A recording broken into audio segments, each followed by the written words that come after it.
तकदीर का खेल। बात बहुत पुरानी है। गुजरात के सूरत शहर में मनसुख लाल नाम के एक व्यापारी थे। इनका कीमती रत्न का कारोबार था। इनका कारोबार दुनिया के कई देशों में फैला हुआ था। पूरे सूरत शहर में इनका मान और सम्मान था। मनसुख लाल के दो बेटे थे जिनका नाम रामलाल और श्यामलाल था। रामलाल को दौलत और रुतबे का बहुत घमंड था, जबकि श्यामलाल एक शरीफ और सुलझा हुआ इंसान था। घमंड के साथ साथ रामलाल में ईर्ष्या और बेईमानी जैसे अवगुण भी थे। समय के साथ साथ मनसुख लाल की उम्र बढ़ती जा रही थी। ऐसे में उनके दोनों बेटों ने कारोबार में पिता का अधिक से अधिक हाथ बटाना शुरू कर दिया था। कुछ समय के पश्चात मनसुख लाल चल बसे और कारोबार का पूरा भार रामलाल और श्यामलाल के कंधों पर आ गया। बड़ा भाई होने के नाते रामलाल ने व्यापारिक फैसलों में अपनी मर्जी की चलानी शुरू कर दी। रामलाल बेईमानी और मक्कारी भरे फैसले लेने लगा। असली रत्न के नाम पर वह नकली रत्न का व्यापार करने लगा, जिससे उसका मुनाफा बढ़ने लगा। इस मुनाफे से उसका बाकी बचा चरित्र भी काला हो गया। दौलत के घमंड में वह परिवार में उन्मादी जैसा व्यवहार करने लगा।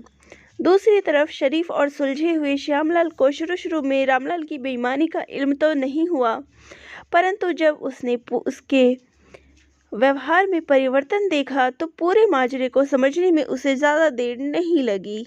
रामलाल की करतूतों से श्यामलाल को बड़ा दुख हुआ। उसने रामलाल को समझाने और सही रास्ते पर लाने की कोशिश भी की, परंतु वह नाकाम रहा। उल्टे रामलाल श्यामलाल से खफा हो गया और व्यापार में बंटवारे का बहाना ढूंढने लगा।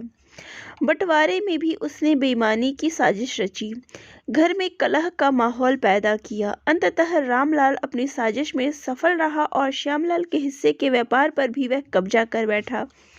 रामलाल के व्यवहार से दुखी होकर श्यामलाल ने शहर में दूसरी जगह अपना ठिकाना बनाया और रत्न के अपने व्यापार को नए सिरे से शुरू किया। ईमानदारी की नींव पर शुरू हुआ श्यामलाल का व्यापार जल्दी ही चल निकला। एक तरफ जहां श्यामलाल की ख्याति देश और विदेश में बढ़ने लगी, वहीं दूसरी तरफ रामलाल की करतूतों की पोल खुलने लगी।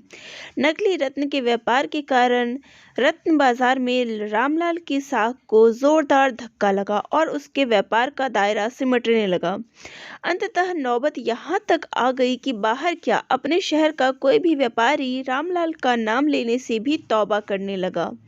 अब तो नौबत यहाँ तक आ गई कि रामलाल को धन के अभाव में अपना घर, दुकान, सामान तक बेचना पड़ रहा था। जल्द ही रामलाल के हाथ से सब कुछ निकल गया और वह सब परिवार सहित सड़क पर आ गया। अब रामलाल को अपने किए पर पछतावा हो रहा था, परंतु उसकी तकदीर ने जो खेल खेल दिया था, उससे आसानी से पीछे आना उसके लिए संभव नहीं था। दूसरी तरफ श्यामलाल की तकदीर का खेल था, जिसकी बदौलत वह रंक से राजा बन गया था। जब रामलाल की बदहाली की खबर श्यामलाल को लगी तो उसे बड़ा दुख हुआ। पुरानी बातों को भूलकर वह भागा भागा अपने बड़े भाई रामलाल के पास पहुंचा और रामलाल के लाख मना करने के बाद भी उसे परिवार सहित अपने पास ले आया। यह भी तकदीर का ही खेल था कि जिस भाई के साथ रामलाल ने बदसलूकी कर उसे अपने सड़क पर पहुंचा दिया था, वही भाई आज उसे सड़क से उठाकर अपने घर ले आया था।